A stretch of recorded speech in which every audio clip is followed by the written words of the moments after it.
देख रहे हैं इंडिया टीवी। आपके साथ मैं हूं गौनिका अरोड़ा। दोपहर के 3 बज गए हैं। वक्त हो गया है राजधर्म का। दिल्ली, फरीदाबाद, गुरुग्राम मूसलाधार बारिश में कैसे बन गया है जलग्राम। पानी में लबालब घर, सड़क पर बहता दरिया और उस दरिया में बहती कार। मूसलाधार बारिश ने दिल्ली और उसके आसपास के शहरों में कैसे मचाया हाहाकार। कुदरत की अगस्त क्रांति आधे हिंदुस्तान पर कैसे पड़ी भारी। कहां सड़क धंसी और कहां दीवार गिरी, कहां लैंडस्लाइड हुआ। जल प्रहार की एक एक तस्वीर आपको दिखाऊंगी और उन जिम्मेदारों से भी सवाल पूछूंगी जिनकी वजह से यह हालात बने हैं। वक्त पर नालों की सफाई क्यों नहीं हुई, ड्रेनेज सिस्टम फेल क्यों हुआ, सड़कें, अंडरपास और रिहायशी इलाकों में आखिर पानी क्यों भरा। क्यों हर साल दिल्ली और एनसीआर में यही हालात रहते हैं। बारिश होती है और पूरी की पूरी दिल्ली डूब जाती है। दिल्ली एनसीआर में लगातार 3 दिन की बारिश से जनजीवन ठप हो गया है। दिल्ली की सड़कें दरिया में तब्दील हो चुकी हैं और लोग पानी भरे रास्तों से जाने को मजबूर हैं। दिल्ली में साल 2011 के बाद से अब तक ये सबसे ज्यादा बारिश रिकॉर्ड की गई। अगस्त के फर्स्ट वीक में दिल्ली में अब तक 127 मिलीमीटर बारिश हो चुकी है। गुरुग्राम में भी हालात खराब नजर आ रहे हैं। कल सबसे ज्यादा बारिश हुई है और आज भी रेड अलर्ट जारी किया गया है। रास्तों पर पानी भरा हुआ है, सड़कें दरिया में तब्दील हो गई है। दिल्ली में आज रफ्तार पर ब्रेक लग गया है। हरियाणा के 10 जिलों में आज भी तेज बारिश का अलर्ट है। रोहतक, फरीदाबाद में भी सड़कें डूबी हुई हैं। दिल्ली के संगम विहार इलाके में कल सबसे बुरा हाल रहा। नोएडा में भी जगह जगह सड़कों पर दरिया बह रहा है। दिल्ली, गुरुग्राम, फरीदाबाद, नोएडा यानी कि पूरे दिल्ली एनसीआर में इस वक्त जल प्रहार देखने को मिला। जिस तरीके से 3 दिन तक बारिश हुई, 127 मिलीमीटर तक बारिश रिकॉर्ड की गई। उसके बाद हालात ऐसे बन गए, हर सड़क पर जहां पर भी आप निकल रहे हैं वहां पर कुछ इस तरीके के हालात थे कि गाड़ियां डूब गई, लोगों के वाहन डूब गए, लोग घुटनों घुटनों तक पानी में चलने को मजबूर हैं। सबसे पहले आपको तस्वीर फरीदाबाद की दिखाती हूं। दिल्ली से सटा फरीदाबाद मूसलाधार बारिश में कैसे डूब गया है। फरीदाबाद के कई इलाके इस वक्त नदी बन गए हैं। सड़क पर दरिया बह रहा है, पूरी की पूरी गाड़ी ही पानी में डूब गई। रेलवे अंडरपास में जल भराव के चलते वहां कार डूब गई, सड़क तालाब में तब्दील हो गई और फिर कार की जल समाधि बन गई। जिसके बाद ट्रैक्टर की मदद से वहां पर रेस्क्यू ऑपरेशन चलाया गया, कार को बाहर निकाला गया। सैलाब में इस डूबी कार को काफी मशक्कत के बाद खींचकर बाहर निकाला गया। तो देखिए किस तरीके से अंडरपास, खासतौर पर अंडरपासेस में सबसे ज्यादा ऐसी प्रॉब्लम देखने को मिलती है जहां पर जलभराव इतना ज्यादा हो जाता है कि जब भी वहां से वहां निकलते हैं तो कुछ इस तरीके से डूब जाते हैं। और फरीदाबाद की ये तस्वीर है जहां पर जब गाड़ी अंडरपास में भरे पानी में डूब गई तो इस तरीके से रेस्क्यू ऑपरेशन किया गया। बाकायदा एक ट्रैक्टर को वहां बुलाया गया, उस ट्रैक्टर के जरिए इस गाड़ी को खींचकर बाहर निकाला गया क्योंकि गाड़ी पूरी की पूरी तरह पानी में डूब चुकी थी। ना तो गाड़ी आगे जा पा रही थी, ना पीछे जा पा रही थी। और यही वजह है कि देखिए जो शख्स भी उस गाड़ी के पास खड़ा है वो भी गर्दन तक पानी में डूबा हुआ है। और उसके बाद जब ट्रैक्टर वहां पर बुलाया गया तो गाड़ी का रेस्क्यू ऑपरेशन किया गया, गाड़ी को वहां से निकालकर बाहर निकाला गया। तो ये किसी ग्रामीण इलाके की तस्वीर आप नहीं देख रहे हैं, ये आप दिल्ली एनसीआर के फरीदाबाद की तस्वीर देख रहे हैं। दिल्ली से सटा हुआ फरीदाबाद जहां पर एक ही बारिश के बाद हालात ऐसे बन गए हैं कि पूरी की पूरी गाड़ियां डूब गई और ट्रैक्टर की मदद से रेस्क्यू किया गया। और ट्रैक्टर के भी हालात देखिए, ट्रैक्टर की भी पूरे के पूरे पहिए पानी में डूबे हुए हैं। ट्रैक्टर किस तरीके से गाड़ी को खींचकर वहां से बाहर ले जाता हुआ दिख रहा है। इसका रॉकेट बन गया आज।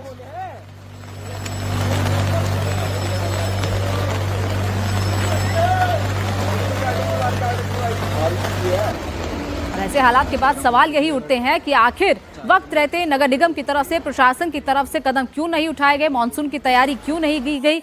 मानसून इस बार लेट आया, उसके बावजूद अगर हालात ऐसे बन गए हैं तो कई सवाल पैदा होते हैं। मानसून के मौसम के साथ दिल्ली और एनसीआर में डेंगू के मामले भी तेजी से बढ़ रहे हैं। बारिश के बाद जगह जगह जमा पानी में मच्छर पनप रहे हैं, लेकिन जिस तरीके के इंतजाम है उसे देखकर आप अंदाजा लगा सकते हैं कि सरकार और नगर निगम कितने गंभीर हैं। ये फरीदाबाद की तस्वीरें आप देखिए, यहाँ बारिश का पानी कॉलोनीज में घुस गया है, घर, मकान और गलियों में पानी भरा हुआ है। फरीदाबाद में आज भी भारी बारिश का अलर्ट जारी किया गया है। तो मेन रोड्स पे तो पानी भरा ही है, उसके साथ साथ अंदर रिहायशी इलाकों में भी पानी भरा हुआ है। किस तरीके से एक कॉलोनी में जो गली है वो पूरी तरह पानी में डूबी हुई है। वहां पर जो वाहन खड़े हैं वो भी लगभग आधे पानी में डूब चुके हैं और उसी पानी से निकलने के लिए लोग मजबूर हैं। लोगों के जो ग्राउंड फ्लोर्स है उसमें पानी घुस गया है और ऐसे ही पानी में मच्छर पैदा होते हैं जिससे डेंगू के मरीज ज्यादा बढ़ रहे हैं। और यही वजह है कि सरकार और प्रशासन से सवाल लगातार पूछे जा रहे हैं लोगों की तरफ से कि आखिर वक्त रहते तैयारी क्यों नहीं की गई।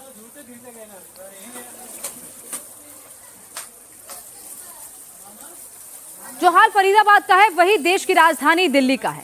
दिल्ली के लाल किला रोड की तस्वीरें आप देखिए, बारिश ने सड़क का क्या हाल कर दिया है वो आप देख रहे हैं। कार पानी में डूब गई है, उसे धक्का देकर निकाला जा रहा है। लाल किला के पास अंडरपास में ऐसी ही कई गाड़ियां बारिश के पानी में फंस गई। लोगों की जान पर बन आई।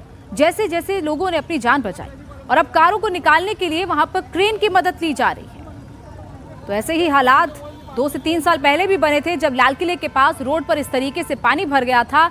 वहां पर भी ऐसा लग रहा था कि मानो सड़क पर दरिया बह रहा हो, और ऐसे ही हालात अब फिर से पैदा हो गए हैं। यानी कि पिछली जो घटनाएं हुई थी उससे भी सबक नहीं लिया गया। एक गाड़ी जो पानी में लगभग डूब चुकी है, उसको किस तरीके से धक्का मारकर निकाला गया है।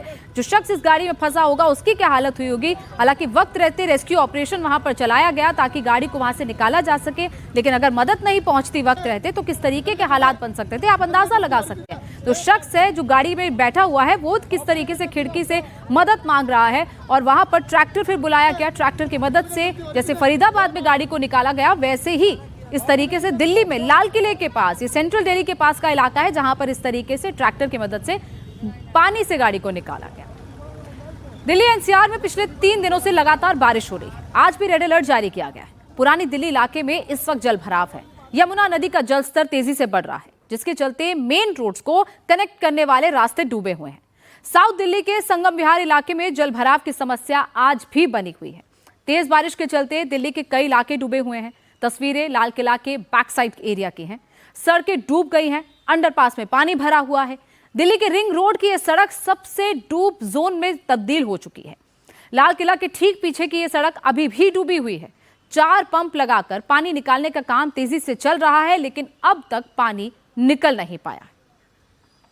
तो लाल किला के बैक साइड की तस्वीर आप देख रहे हैं, जहां पर जो लो लाइंग रोड है, वहां पर जिस तरीके से पानी भरा हुआ है कि पानी कल से भरा हुआ है और अभी भी पानी निकल नहीं पाया है। निकासी के लिए 3 से 4 पंप तो लगाए गए हैं, लेकिन उन पंप से पानी निकल नहीं पा रहा है, और यही वजह है कि अभी भी वो रोड पूरी तरह बंद है। और जैसे जैसे पानी निकल रहा है वैसे वैसे हालात थोड़े नॉर्मल हो रहे हैं, लेकिन हालात नॉर्मल होने में अभी वक्त लग रहा है, क्योंकि जो रोड नीचे से जा रहा है, यानी कि ये मेन रोड है, रिंग रोड का ये एरिया है, वहां पर इस तरीके से अगर पानी भरता है तो लोगों को परेशानी हो रही है जो पुरानी दिल्ली जाना चाहते हैं। बारिश के बाद आउटर दिल्ली ही नहीं बल्कि सेंटर दिल्ली भी बेहाल है। इस समय हम दिल्ली के लाल किला के ठीक पीछे वाली सड़क में मौजूद हैं, जहां आज से पहले तब पानी आया था जब दिल्ली में बाढ़ आई थी। और इस समय अगर आप मेरे पीछे देखेंगे तो ऐसा लग रहा है कि ये सड़क पूरी पानी में डूब चुकी है। यहाँ तक कि इस सड़क को बंद कर दिया गया है। ये राजधानी दिल्ली की मुख्य सड़क है जो ईस्ट दिल्ली को सेंट्रल दिल्ली से जोड़ता है। ऐसे में अब जब इस पूरी सड़क पर पानी है तो यहाँ पे ट्रैफिक भी बंद कर दिया गया है। वाटर पंप की मदद से, मोटर पंप की मदद से यहाँ से पानी तो निकालने की कोशिश की जा रही है, लेकिन दूसरी तरफ की सड़क का अगर मैं आपको हाल दिखाऊं तो 2 ऐसी मुख्य सड़क हैं जिन्हें बढ़ते हुए पानी की वजह से, और या फिर ये कहें कि वाटर लॉगिंग की वजह से बंद कर दिया गया है। एक सड़क ये है और दूसरी सड़क अगर हम यहाँ से दिखाएं तो ऐसा लग रहा है कि ये सड़क नहीं बल्कि नदी है, यानी यमुना जी सड़क पर आ चुकी है। और इस वजह से इस सड़क को भी दिल्ली की ट्रैफिक पुलिस ने बंद कर दिया है। वहां पे आपको ट्रैफिक पुलिस के अधिकारी नजर आएंगे और साथ में नगर निगम के कुछ कर्मचारी हैं जो पानी की निकासी का इंतजाम कर रहे हैं। अब 3 सड़क थी जिसमें से 2 सड़कें बंद हो गई हैं। एक ही सड़क पर अब ट्रैफिक को रूट किया गया है, इसलिए धीरे धीरे गाड़ियां आगे बढ़ रही हैं। अब बात यह है कि यहाँ तक पानी आया कैसे? क्या ये यमुना जी का पानी है? नहीं, ये दिल्ली में जो कल बारिश हुई थी उसका जमा हुआ पानी है। यानी यहाँ पर भी डिसिल्टिंग का काम सही से नहीं हुआ, सीवर जो है वो साफ नहीं था, इसलिए पानी यहाँ पर जमा होता चला गया। पानी की निकासी यहाँ से नहीं हो पाई। ये ठीक लाल किले के पीछे वाली सड़क है। यहाँ से अगर हम आगे चलेंगे तो कश्मीरी गेट आता है। दिल्ली विधानसभा के लिए भी रास्ता यहीं से जाता है। उसके बाद बुराड़ी आता है। यानी अगर आज आप बुराड़ी से सेंट्रल दिल्ली की तरफ आ रहे हैं, विधानसभा से अगर आप सेंट्रल दिल्ली की तरफ आ रहे हैं तो आपको अपना रास्ता देखना पड़ेगा, क्योंकि यहाँ पर 2 सड़कें जल जमाव की वजह से बंद हो चुकी हैं। दिल्ली में लगातार हो रही बारिश से कैसे तबाही मच रही है उसकी कुछ और तस्वीरें आपको दिखाती हूं। ये दिल्ली के देवली का मंजर है। भारी बारिश की वजह से देवली में एक प्राइवेट पार्किंग की दीवार ढह गई। इस हादसे में 10 से ज्यादा गाड़ियां मलबे में दबकर बुरी तरह तबाह हो गई। गनीमत रही कि इस घटना में किसी की जान नहीं गई, लेकिन गाड़ियों को काफी नुकसान पहुंचा है। देवली के लोग कह रहे हैं कि इलाके का ड्रेनेज सिस्टम पूरी तरह से फेल है। पानी निकलने का रास्ता नहीं है, जिसकी वजह से यहाँ की दीवारें कमजोर हो रही। तो एक नहीं बल्कि 10 गाड़ियों को डैमेज पहुंचा है। दीवार गिर गई और दीवार के मलबे के नीचे किस तरीके से गाड़ियां दबी हुई, इसकी तस्वीरें आप देख रहे हैं।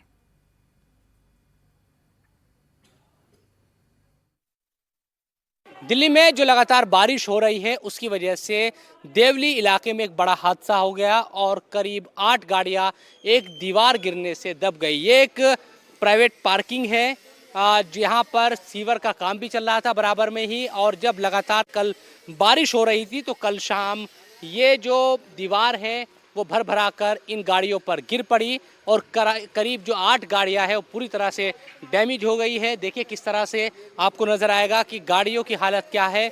जो दीवार है, बड़ी बड़ी जो ईंटें हैं दीवार की, वो इन गाड़ियों पर गिर गई और अब इन गाड़ियों को निकालने का यहाँ से काम किया जा रहा है। इनके ऊपर से जो ईंटें हैं वो हटाई जा रही है। सुबह से लगातार ये कोशिश की जा रही है, लेकिन कल चूँकि दिन भर बारिश थी और रात तक भी बारिश का जो सिलसिला है वो जारी रहा, उसकी वजह से काफ़ी जो डैमेज है वो हुआ है। स्थानीय जो लोग हैं, जो केयर टेकर भी हैं, वो उनसे बातचीत करते हैं।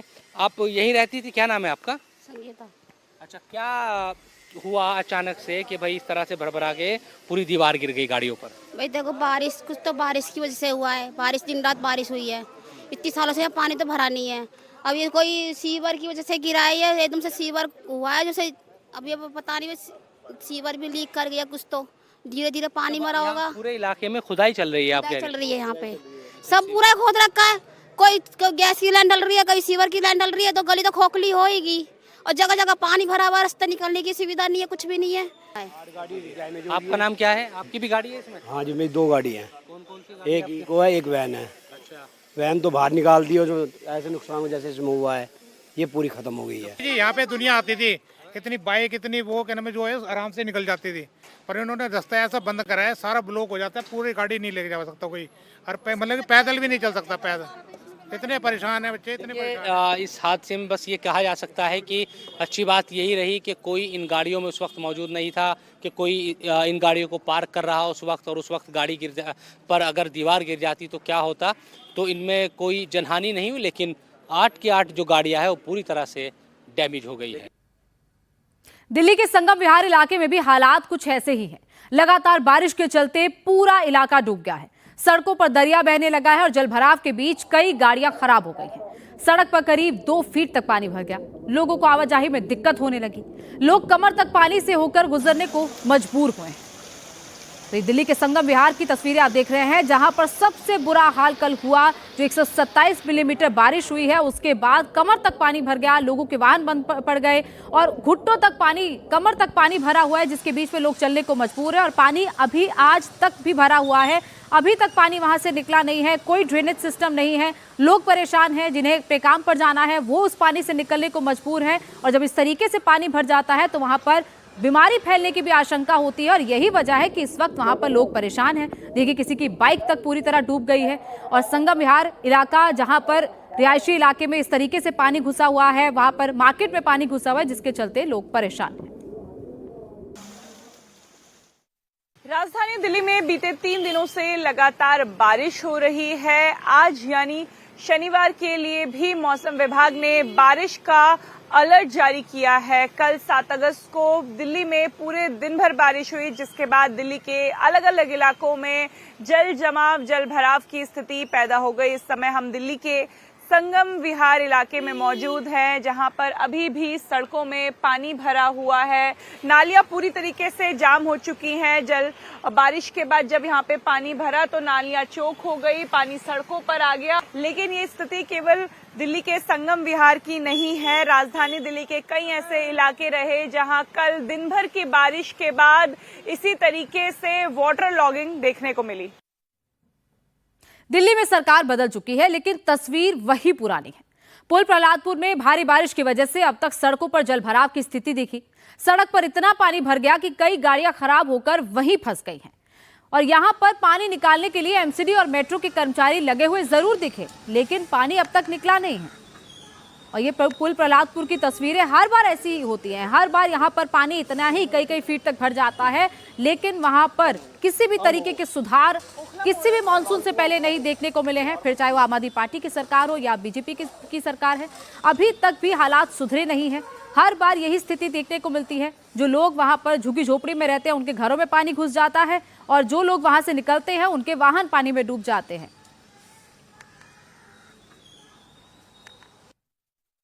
इस समय हम दिल्ली के प्रहलादपुर में मौजूद हैं, जहां पर एक बस फंसी हुई है, क्योंकि इस इलाके में कल बहुत ज्यादा पानी भरा हुआ था। पानी बस के इंजन में गया और बस यहां पर ठप पड़ गई। ये डीटीसी की बस है, अभी न्यूली लॉन्च इलेक्ट्रॉनिक बस है, जिसे फिलहाल यहां पे क्रेन के माध्यम से अभी हटाया जा रहा है। आप ये सड़क देखिए, ये जो पूरी सड़क है ये टूटी हुई है, जगह जगह पर गड्ढे हैं। ऐसे में जब यहाँ पर कल पानी बरसा तो सारा पानी इकट्ठा हो गया। ड्रेनेज सिस्टम की सफाई नहीं हुई थी, नाले भरे हुए थे, और यहाँ पर फिलहाल मेट्रो के कंस्ट्रक्शन का काम भी चल रहा है। इसीलिए इस इलाके में इस तरीके के हालात थे कि जब यहाँ पे ये बस आई तो ये बस यहाँ पर फंस गई। सड़कों पर पानी भरा हुआ है। जो दूसरी तरफ की सड़क है वहां पर भी आप देखिए कि 2 गाड़ियां बंद पड़ी हुई हैं। एक डीटीसी की बस है और एक प्राइवेट बस है।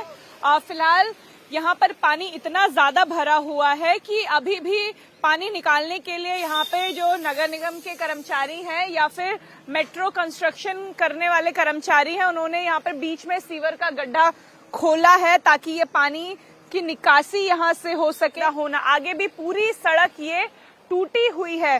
कई सालों से लोग यहाँ पर शिकायत कर रहे थे कि यहाँ पर कंस्ट्रक्शन किया जाए, समय से सड़क को दुरुस्त कर लिया जाए। और देखिए ओवरफ्लो हो रहा है, ये सीवर का गड्ढा है जो ओवरफ्लो हो रहा है, नीचे से पानी आ रहा है और सीधा सड़क पे जा रहा है। और सड़क टूटी हुई है, गड्ढे बने हुए हैं, इसलिए वहां पर पानी इकट्ठा हो जा रहा है। और जब यहाँ पर पानी इकट्ठा हुआ और यहाँ से गाड़ियां गुजरी तो आप हालात देख लीजिए कि सरकारी बस ही यहाँ पर ठप पड़ गई, बंद पड़ गई। और अब बात दिल्ली से सटे गुरुग्राम की करते हैं, जहां हालात सबसे ज्यादा गंभीर है। 2 दिन की बारिश में साइबर सिटी गुरुग्राम डूब गया है। सड़क पर सैलाब की हैरान करने वाली तस्वीरें सामने आई। सड़क पर समंदर जैसी लहरें उठ रही हैं और उन लहरों में उसी बीच में से कार गुजर रही है। इसी बीच कुछ लड़के बाइक कंधे पर लाद कर ले जाते हुए नजर आए। दरअसल जलभराव में फंसने से बाइक उनकी खराब हो गई और पानी इतना भरा था कि धक्का देकर निकालना भी बाइक को मुश्किल हो गया था। ऐसे में बाइक को लड़कों ने कंधे पर लादकर सैलाब के बीच से बाहर निकाला। तो ये गुरुग्राम की तस्वीरें हैं और गुरुग्राम में ये तस्वीर कोई नई नहीं है। हर बार इस तरीके के हालात पैदा हो जाते हैं, लेकिन किसी भी तरीके का सुधार सिस्टम में देखने को नहीं मिलता है। और ये तस्वीर देखिए, एक बाइक जो पानी के बीच में खराब पड़ गई, बाइक को धक्का लगाना तक मुश्किल हो गया क्योंकि कमर तक पानी भरा हुआ था, जिसके चलते इतनी भारी बाइक को 3 से 4 लोग कंधे पर लाद कर वहां से बाहर निकाल रहे हैं ताकि सुरक्षित जगह पर उसे लेकर जाया जा सके। लेकिन ऐसा लग रहा है कि दरिया में से निकलते हुए जा रहे हैं क्योंकि पानी में लहरें उठ रही हैं। ये गुरुग्राम का हाल है, एक साइबर सिटी गुरुग्राम का, जहां मल्टीनेशनल कंपनीज हैं, जहां करोड़ों के फ्लैट्स हैं। वहां पर इस तरीके के हालात देखकर कई सवाल पैदा होते हैं। गुरुग्राम में ड्रेनेज सिस्टम को लेकर हमेशा से सवाल उठते आए हैं कि कैसे इस सिटी को प्लान किया गया, इसके ड्रेनेज सिस्टम को इस तरीके से बनाया गया कि वहां इतना पानी भर जाता है और कहीं से भी पानी निकलने की जगह नहीं बनाई गई है। और यही वजह है कि इस तरीके के हालात गुरुग्राम में हर बार देखने को मिलते हैं। गुरुग्राम का सेक्टर 5 भी डूबा हुआ है। सेक्टर 5 का सदर थाना पुलिस स्टेशन इस वक्त डूब जोन में तब्दील हो गया है। पूरा थाना परिसर डूब चुका है, जिसके चलते थाने में कामकाज पर असर पड़ा है। तो स्मार्ट सिटी गुरुग्राम की तस्वीरें हम आपको दिखा रहे हैं कि क्या हालात है गुरुग्राम के बारिश के बाद। और इस वक्त में जो शहर का सदर थाना है गुरुग्राम का, उसके अंदर मौजूद हूँ और हालात देखिए कि पूरा थाना डूबा हुआ नज़र आ रहा है। पानी में चारों तरफ पानी ही पानी यहाँ नज़र आ रहा है और ये शहर का सदर थाना है। ताज्जुब इस बात का है कि यहाँ से भी निकासी का जो सिस्टम जिस तरह से होना चाहिए वो कोई निकासी का सिस्टम यहाँ पर नहीं है। बारिश हुई, पानी यहाँ पर जमा हुआ, कई घंटे हो गए हैं बारिश को रुके हुए, लेकिन ये पानी यहीं पर रुका हुआ है। अब ये कब तक निकलेगा किसी को नहीं पता। कोई फरियादी अंदर अगर कोई एफआईआर दर्ज कराने के लिए अपनी शिकायत लेकर यहाँ आ भी रहा है तो वो किस हालत से गुजरेगा इसका अंदाज़ा आप यहाँ पर लगा सकते हैं। तो ये स्थिति गुरुग्राम की बनी हुई है, जहाँ थानों में भी पानी भरा हुआ है, सड़कों पर भी पानी भरा हुआ है और कई घंटे के बाद भी यहाँ बारिश का पानी इसी तरह से जमा है। निकासी का यहाँ कोई सिस्टम नजर नहीं आता। कुछ यही हाल गुरुग्राम के सेक्टर 12 का है। पब्लिक को समझ में नहीं आ रहा कि वो सड़क पर चल रहे हैं या नदी में चल रहे हैं। हर तरफ पानी भरा हुआ है, ड्रेनेज सिस्टम पूरी तरह फेल है, जगह जगह गड्ढे हैं। गलती से कोई उस पर गिर गया तो बड़ी अनहोनी हो सकती है। बड़ी बड़ी बातें, बड़े बड़े दावे, लेकिन जमीन पर सड़कें दरिया बनी हुई है। ये सड़क है सेक्टर 12 की। ये इलाका सेक्टर 12 का है। पूरा जो इलाका है वो डूबा हुआ नजर आ रहा है। जो मार्केट है वहाँ भी पानी है। सड़क से देखिए कि लोग किस मुसीबत, किस परेशानी को झेलते हुए, आगे बढ़ते हुए, अपने वाहनों को निकालते हुए नजर आते हैं। इसी तरह से कई जो वाहन चालक है, जो गाड़ियाँ चलाते हैं लोग, वो लोग ये बताते हैं कि अंदर से आप खुद देखिए कि गड्ढे भी कई है यहाँ पर, और जो बाइक पर या स्कूटर पर या गाड़ियों से लोग आ रहे हैं वो बहुत ज़्यादा उनकी परेशानी बढ़ती हुई दिखाई दे रही है। कई जो गाड़ियों के चालक हमारे साथ मौजूद है। क्या नाम है भाई साहब आपका? सर मेरा नाम महफूज आलम है। तो महफूज भाई बताएं कि क्या वजह है कि ये हाल है, इतनी देर हो गई है बारिश रुके हुए। कल बारिश हुई थी तो आज तो पानी निकल जाना चाहिए था ना। कुछ पानी का निकाल नहीं लग रहा सर, पानी कहीं जा ही नहीं रहा। रात में आए थे, हमारी गाड़ी की देखिए नंबर प्लेट गिर गया, वही ढूंढ रहे, मिल ही नहीं रहा। अच्छा, पूरा भरा पड़ा है पानी, रात से अभी तक इतना ही है, पानी कम नहीं हुआ। सब हमेशा यही हाल है? यही हाल है सर। अभी पूरी मार्केट बंद, सब चीजें पूरी बंद है, कोई नहीं जा पा रहा है। क्या यही के रहने वाले हैं? क्या है हाँ यहीं क्या हाल बना दिया है कि क्या हो रखा है? बिल्कुल एकदम बहुत बुरी हालत बना रखी है यहाँ पे। तो ये पानी हमेशा यहाँ जमा रहता है या बारिश हुई है? कोई निकासी का सिस्टम इसका है ही नहीं? कोई निकासी का सिस्टम नहीं है। तो देखिए ये स्थिति है कि हर जगह आपको इस तरह की जो तस्वीरें हैं वो दिखाई देगी। ये सेक्टर 12 की तस्वीर हम आपको दिखा रहे हैं कि क्या हाल है और जिम्मेदार लोगों ने इस पूरे इलाके का हाल क्या बना दिया है। बड़ी परेशानी झेले। गाड़ी खराब हो गई क्या?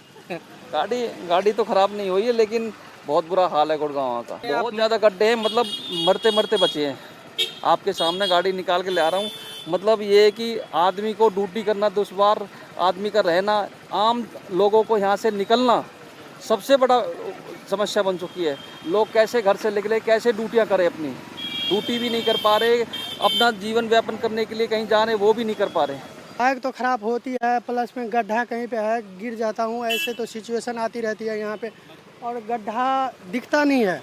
और यहाँ पे क्या प्रॉब्लम है कि नाली बनाया जाता है पानी के लिए, यहाँ पे नाली से पानी ऊपर आ रहा है। यहाँ पे देख उल्टा है।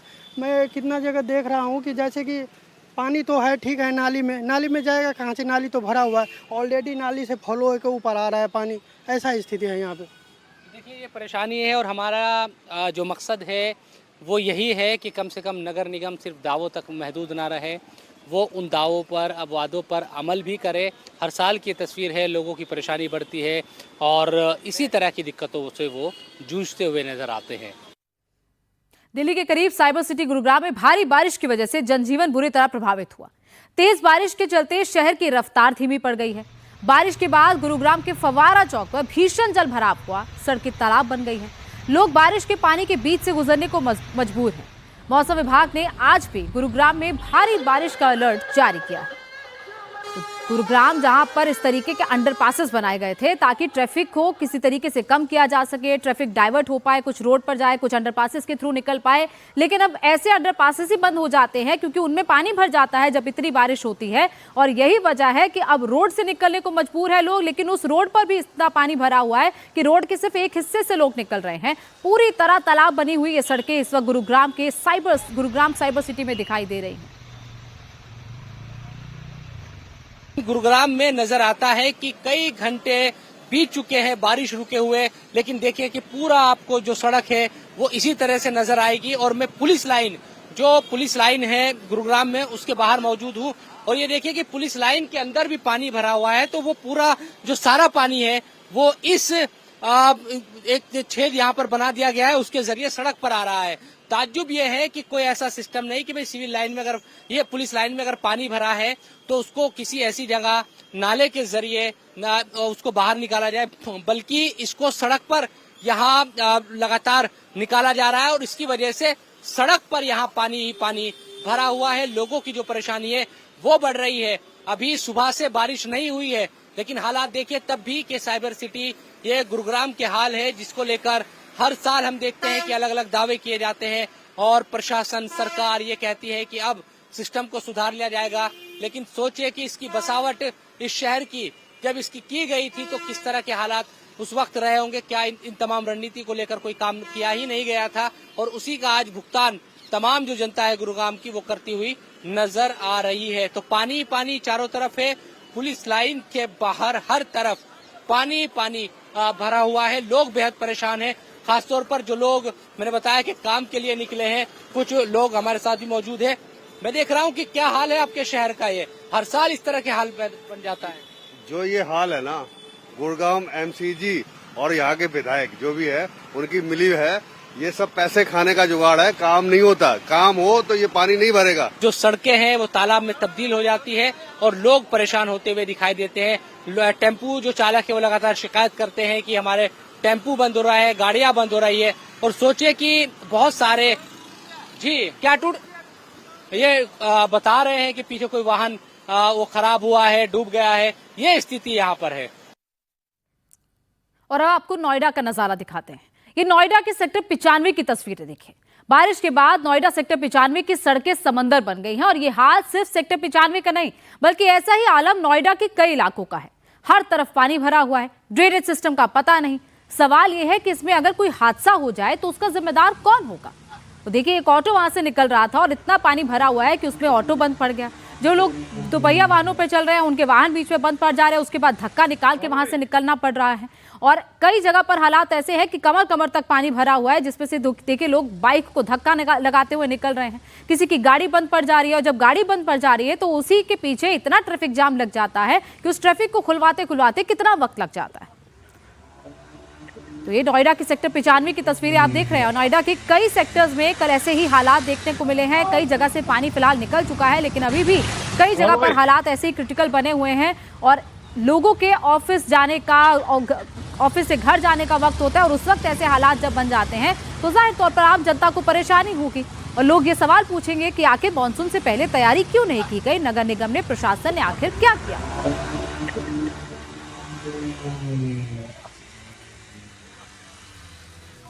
दिल्ली एनसीआर में बारिश के बाद बेहाली के हालात दिखाने के बाद अब आपको मानसूनी आफत की एक ऑल इंडिया रिपोर्ट दिखाते हैं कि कैसे बारिश और नदियों के वेग ने पहाड़ से लेकर मैदान तक हाहाकार मचा रखा है।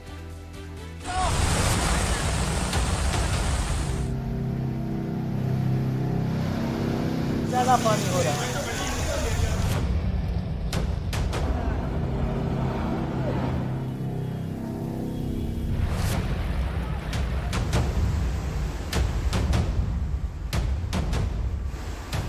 पहाड़ से लेकर मैदान तक कुदरत का भीषण कहर जारी है। पहाड़ी राज्यों में लैंडस्लाइड और फ्लैश फ्लड ने तबाही मचाई है तो मैदानी इलाकों की नदियां उफान पर आने से सैकड़ों गांव और शहर जलमग्न हो चुके हैं।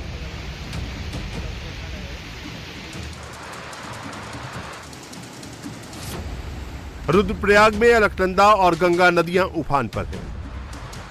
निचले इलाकों के कई घरों में बाढ़ का पानी आ गया है। यहां नाले पर बना पुल पूरा पानी में डूब गया है। केदारनाथ रूट पर भारी बारिश से नेशनल हाईवे मलबे और बड़े पत्थरों के कारण बंद है।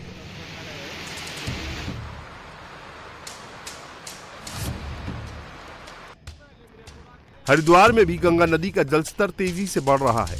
बारिश का पानी निचले इलाकों को डुबो रहा है। प्रशासन ने अलर्ट जारी किया है। लोगों से नदी किनारे के इलाकों से बचने की अपील की है।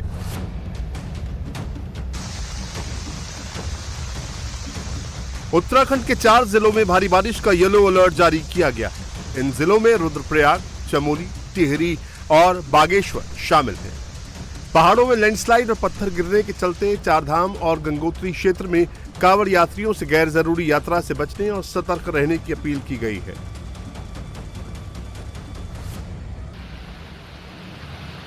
जम्मू कश्मीर में बारिश और लैंडस्लाइड के बाद जम्मू से अमरनाथ यात्रा फिर से रोक दी गई। 11 अगस्त को जम्मू क्षेत्र में तेज बारिश, बाढ़ और लैंडस्लाइड की आशंका है।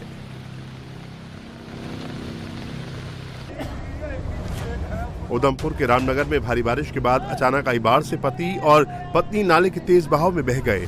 स्थानीय प्रशासन, पुलिस और एसडीआरएफ की टीमों ने तुरंत रेस्क्यू ऑपरेशन शुरू किया। तलाशी के दौरान पति का शव बरामद कर लिया गया, जो एक चट्टान के पास फंसा हुआ था। लापता महिला की तलाश के लिए रेस्क्यू ऑपरेशन अभी भी जारी है। तो सारे ऑफिसर भी वहीं थे, तो ये कंक्लूड हुआ तो हम निकले वहां से। तो हमें एक एक्स सरपंच है, उसके द्वारा ये सूचना दी गई कि कोगोट में कुछ जकदम एक नाले में पानी आया और कुछ 2 लोग उसमें बह गए हैं। तो यूं ही हमें पता चला, हम तुरंत यहाँ पे स्पॉट पे पहुंच गए। मैंने एसएचओ को कॉल किया, एसडीआरएफ टीम को कॉल किया और यहाँ पे आप देख लेंगे लोकल लोग भी हैं। तो अभी रिपोर्टरली ये है कि नीचे एक जो डेड बॉडी है वो पत्थर के साथ लगी हुई है, तो उसको भी निकालेंगे। एसडीआरएफ की टीम पहुंच गई है, तो वो कर रहे हैं कि दूसरी डेड बॉडी की जो तलाश है वो शुरू कर दी गई है। जम्मू कश्मीर के रामबन जिले में आज तेज बारिश हुई। लोगों को बारिश के बीच सतर्क रहने की अपील की गई है।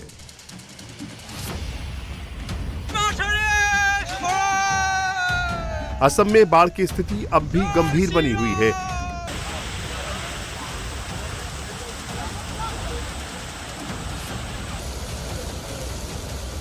एक और मौत के बाद मरने वालों की संख्या 98 हो गई है। 13 जिलों के 464 गांवों में करीब 1.55 लाख लोग बाढ़ से प्रभावित हैं। गोलाघाट सबसे ज्यादा प्रभावित है, जहां करीब 58,750 लोग बाढ़ की चपेट में हैं। प्रशासन ने 55 राहत शिविर बनाए हैं, जहां 10,000 से ज्यादा लोग रह रहे हैं। असम के धेमाजी जिले में आई भीषण बाढ़ से 110 प्राथमिक और माध्यमिक सरकारी स्कूलों की इमारतें पूरी तरह क्षतिग्रस्त हो चुकी हैं, जो अब मरम्मत का इंतजार कर रही हैं। स्कूलों में स्टूडेंट खुले आसमान के नीचे पढ़ने को मजबूर हैं। अमनियारन छपड़ी प्राथमिक विद्यालय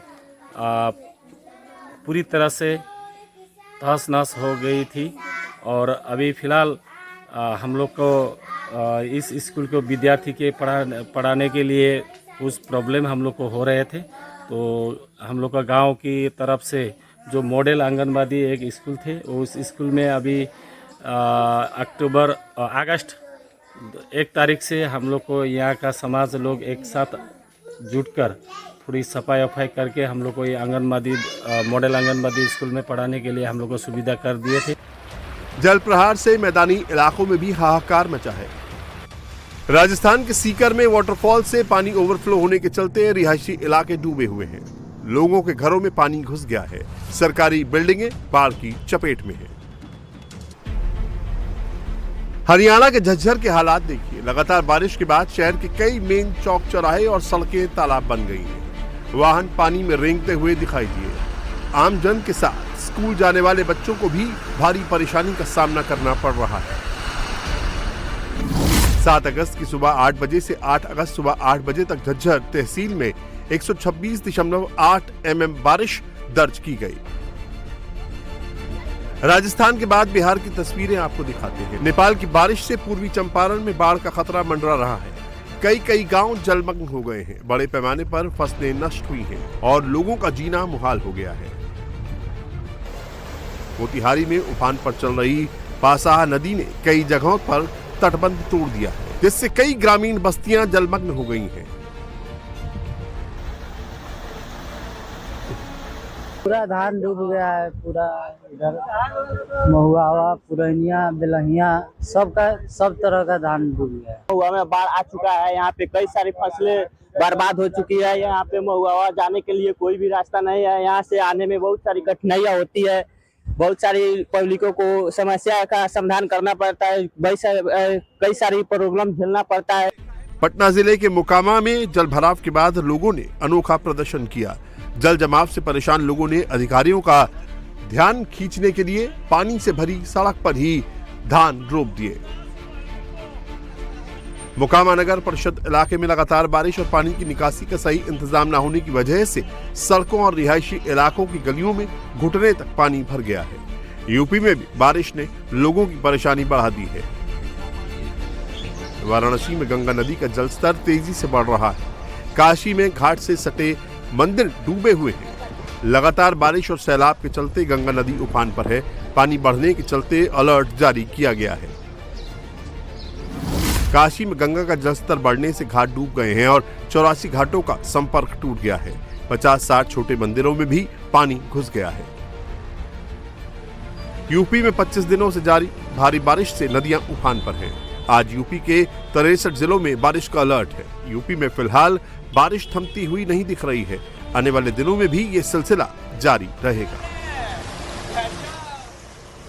अब बेंगलुरु के 5 स्टार होटल्स की ऐसी हकीकत जिसके बारे में सुनकर आपके होश उड़ जाएंगे। आप महंगे 5 स्टार होटल में जाते हैं तो ये उम्मीद करते हैं कि ना सिर्फ आपको लग्जरी मिलेगी, उसके साथ ही खाने पीने में भी क्वालिटी उम्दा होगी। लेकिन अगर आपको तगड़ा बिल चुकाने के बावजूद एक्सपायर्ड मीट और चिकन के साथ साथ फफूंद लगी सब्जियां मिले तो आपको कैसा लगेगा? बेंगलुरु में ऐसा ही हुआ। यहां food and safety and drug administration department ने छापे मारे तो सड़े हुए खाने मिले। फूड विभाग ने बेंगलुरु के 26 5 स्टार होटल और 3 स्टार होटल्स में छापे मारे थे और इस दौरान होटल के किचन में उन्हें कुछ ऐसे नजारे दिखे कि फूड विभाग की भी टीम दंग रह गई। वहां पर जिस तरीके के हालात थे, किस तरीके का सड़ा हुआ खाना वहां पर मिला, वहां पर मीट, चिकन, इन पर फफूंद लगी हुई दिखाई दी। और फूड सेफ्टी डिपार्टमेंट की टीम जब वहां पर पहुंची तो कुछ इस तरीके से जब छापा मारा तो हर जगह पर ऐसे ही सड़ा हुआ खाना वहां पर मिला। उसको बाकायदा चेक किया गया, उसका क्वालिटी चेक देखा गया और जब क्वालिटी चेक किया गया तो देखा गया कि एक्सपायर्ड फूड है। इसके साथ साथ जो सड़ा हुआ खाना प्लेट्स पे रखा हुआ है वो वहां पर दिखाई दिया। और यही वजह है कि 5 स्टार होटल्स, 3 स्टार होटल्स में जब ऐसे हालात होते हैं, जब इस तरीके का खाना मिलता है तो सोचिए लोगों का भरोसा किस तरीके से टूटता है। और ऐसे जब छापा मारा गया फूड सेफ्टी डिपार्टमेंट की तरफ से, वहां पर आकर देखा गया तो बाकायदा पूरी रिपोर्ट तैयार की गई। वहां से वो पूरा खाना हटाया गया, उसे नष्ट किया गया, लेकिन हर जगह पर इसी तरीके का सड़ा हुआ खाना मिला। होटल्स में रेड की गई, 26 होटल्स हैं जहां पर रेड की गई और फफूंद वाले वहां पर प्याज मिले। वहां पर जो सामान मिला था, जो सारा सामान एक्सपायरी था, जो सारा सामान सड़ा हुआ था, उसे वहां से हटाया गया, नष्ट किया गया। प्याज कितने कितने दिनों से वहां पर रखे हुए थे और बाकायदा जो पनीर या फिर मिल्क प्रोडक्ट्स हैं वो किस तरीके से खराब थे, उनका बाकायदा एक्सपायरी डेट देखा गया तो वो एक्सपायर्ड थे। और होटल्स में जब रेड पड़ी, जो एक्सपायर्ड डेट वहां पर पड़ी गई, तब देखा गया कि किस तरीके से यहाँ पर कई कई दिन से सड़ा हुआ खाना रखा हुआ है। बेंगलुरु के होटल में अब आपको बताते हैं कि मिला क्या क्या। ये बड़े बड़े होटल्स हैं, 5 स्टार होटल, 3 स्टार होटल, जहां पर जब आप एक बार खाने जाते हैं तो 8 से 10 हज़ार रुपये बिल आता है। और जब खाद्य विभाग की टीम ने वहां पर छापेमारी की और ये 26 होटल, 26 5 स्टार होटल और 3 स्टार होटल्स थे, जहां पर इस तरीके से जब रेड की गई तो वहां पर नियमों को जो लागू करना था वो नियम लागू ही नहीं किए गए थे। कई 5 स्टार होटल के किचन में फफूंद लगी सब्जियां वहां पर मिली। एक्सपायर्ड डेयरी और बेकरी आइटम्स के अलावा एक्सपायर्ड चिकन, मछली और मीट तक मिला। और यही नहीं, निरीक्षण में यह भी सामने आया कि वेज और नॉन वेज खाने को अलग अलग नहीं रखा गया था। आमतौर पर जब भी आप ऐसे होटल्स में जाते हैं, आपसे पूछा जाता है कि आप वेज खाना खाएंगे, नॉन वेज खाएंगे। कई लोगों की प्रेफरेंस पूरी तरीके से वेजिटेरियन होती है, लेकिन वहां पर वेजिटेरियन और नॉन वेजिटेरियन फूड एक साथ रखा गया था। किसी तरीके की उसमें अलग अलग सेपरेशन नहीं किया गया था और कई सैकड़ों किलो असुरक्षित खानों को वहां पर नष्ट किया गया। सोचिए इतनी मात्रा में वहां पर सड़ा हुआ खाना रखा हुआ था। 35 फूड सैंपल्स लेकर वहां से विभाग गया है, उन्हें जांच के लिए भेजा गया लैब में और जैसे ही इसकी रिपोर्ट आएगी उसके बाद कार्रवाई की जाएगी। ये 35 सैंपल फिलहाल लिए गए, लेकिन फिलहाल जांच के बाद जो नोटिस जारी किया गया है उसके आधार पर अब कानूनी कार्रवाई की तैयारी की जा रही है। फूड सेफ्टी विभाग ने बेंगलुरु के 26 3 स्टार और 5 स्टार होटल्स में छापे मारे थे और इस दौरान 5 बड़े 5 स्टार होटल्स में क्या मिला वो आपको बताते हैं। एक बड़े 5 स्टार होटल में तो 105 किलो एक्सपायर्ड खाना मिला, जिसमें 50 किलो चिकन, 25 किलो मीट और 23 किलो मछली और 7 किलो सब्जियां शामिल थी। पहला जो 5 स्टार होटल था वहां पर इस तरीके से 105 किलो एक्सपायर्ड खाना, 50 किलो चिकन, 25 किलो मीट और 23 किलो मछली वहां पर मिली। उसके बाद जब दूसरे 5 स्टार होटल में टीम पहुंची तो 76 किलो एक्सपायर्ड मीट मिला, 200 किलो सब्जी और 32 लीटर एक्सपायर्ड सामान यानी कि डेयरी प्रोडक्ट्स वहां पर 32 लीटर मिला है। और इसी तरह तीसरे होटल में जब वहां पर टीम पहुंची तो 72 किलो मीट, वहां पर एक्सपायर्ड मछलियां मिली। और चौथे 5 स्टार होटल में जब वहां पर ऐसी तस्वीर देखने को मिली, वहां पर भी होटल में 19 किलो एक्सपायर्ड मीट जब्त किया गया और इसके साथ साथ जैसे आगे आगे बढ़ते गए यानी कि चौथे 5वें होटल में वहां पर भी 15 किलो मीट मिला। तो हर होटल में हालात एक जैसे ही थे। वहां पर खास तौर पर जो नॉनवेज की आइटम्स थी वो एक्सपायर्ड मिली हैं। देश भर में मिलावटखोरों पर ताबड़तोड़ एक्शन जारी है। इंदौर में खाद्य विभाग की टीम ने एक कंपनी में तैयार किए जा रहे 25,000 लीटर नकली घी को सीज किया है। बताया जा रहा है कि ब्रांड के नाम पर घी तैयार किया जा रहा था। सीज किए गए घी की कीमत करीब 1.5 करोड़ रुपए बताई जा रही है और ब्रांड के नाम पर इन्हें बाजारों में धड़ल्ले से बेचा जा रहा था। खाद्य विभाग की टीम ने जब छापेमारी वहां पर करने पहुंची तो कंपनी में 25,000 लीटर नकली घी बाजार में सप्लाई के लिए तैयार वहां पर किया जा चुका था। टीम ने सप्लाई से पहले ही उसे सीज कर दिया और इस घी की कीमत करीब 1.5 करोड़ रुपए बताई जा रही है। प्रशासन की सबसे बड़ी कार्रवाई एबी रोड पर स्थित पराग मिल्क फूड्स लिमिटेड की कंपनी के डिपो पर हुई। यहां से पूरे मध्य प्रदेश में गोवर्धन ब्रांड के घी की सप्लाई की जा रही थी। ब्रांडेड घी के अलग अलग पैक साइज के 20 सैंपल लिए गए। इसके साथ ही टीम ने दुकानों और रेस्टोरेंट पर भी कार्रवाई की है। रेस्टोरेंट से पनीर, दही और मसालों के नमूने भी लिए हैं। इसके अलावा मऊ के प्रतिष्ठानों से बेसन, मिठाई, शक्कर और नमकीन के भी 6 सैंपल जांच के लिए भेजे गए। खाद्य विभाग की टीम ने साफ कहा कि मिलावटखोरों को बख्शा नहीं जाएगा। इंदौर जिला प्रशासन निरंतर मिलावटखोरों के खिलाफ सख्त कार्रवाई कर रहा है। उनके न सिर्फ सैंपल जब्त किए जाते हैं बल्कि उन संस्थानों को सील कर उनके खिलाफ वैधानिक कार्रवाई भी की जा रही है। तो इसी क्रम में आज एक नकली घी की भी एक रेड में नकली घी के सैंपल मिले हैं। तो पूरा सैंपल जब्त किया गया है और उस पर आगे वैधानिक कार्रवाई की जा रही है और ऐसी कार्रवाई आगे भी कठोरता से चलती रहेगी। शहर शहर मिलावटखोरी का खेल चल रहा है। गुजरात में भी नकली घी की फैक्ट्री पकड़ी गई है। गांधीनगर की एक फैक्ट्री में 30,000 लीटर नकली घी बरामद हुआ है। इस घी की कीमत करीब 1 करोड़ 67 लाख रुपए बताई जा रही है। इस घी को पाम ऑयल और केमिकल से बनाया गया था। मिलावटखोर हर महीने करीब 30,000 लीटर नकली घी तैयार कर उसे पंजाब, महाराष्ट्र और राजस्थान समेत कई राज्यों में सप्लाई कर रहे थे। खतरनाक केमिकल से तैयार किए गए इस घी को धड़ल्ले से बेचा जा रहा था। घी का रंग, खुशबू और गाढ़ापन देने के लिए ये चीनी केमिकल का इस्तेमाल करते थे और फिर बाजारों में इसे सप्लाई कर देते थे, जो स्वास्थ्य के लिए बेहद खतरनाक है। छापेमारी के दौरान फैक्ट्री से अलग अलग ब्रांड के स्टिकर भी मिले हैं। नकली घी में ये असली स्टिकर लगाकर वो बाजारों में बेचते थे। नकली घी पकड़े जाने के बाद पूरे नेटवर्क की जांच तेज कर दी गई है। एमपी से महाराष्ट्र, राजस्थान से पंजाब तक ताबड़तोड़ छापेमारी की जा रही है। खाद्य विभाग की टीम का कहना है कि गुजरात से अलग अलग राज्यों में नकली घी का सप्लाई किया जा रहा था और 30,000 लीटर नकली घी इस वक्त पकड़ा गया है। कि गुजरात के गांधीनगर में है। अलग अलग ब्रांड्स की सैंपलिंग की जाती थी और उसी सैंपलिंग करके उसके बाद उसे अलग अलग राज्यों में बेचा जाता था। अलग अलग क्वांटिटीज के ये पैक्स बनाए जाते थे। गुजरात से इंदौर तक कैसे मिलावटखोरी का खेल चल रहा है, इन तस्वीरों में आपको दिखाते हैं। गुजरात में 30,000 लीटर नकली घी मिला तो वहीं 25,000 लीटर घी जब्त किया गया है। विशेषज्ञों का कहना है कि ऐसे मिलावटी घी खाने से लिवर और किडनी से जुड़ी गंभीर बीमारी हो सकती है। बावजूद इसके मिलावटखोरों मुनाफे के चक्कर में लोगों की जिंदगी से खिलवाड़ कर रहे हैं।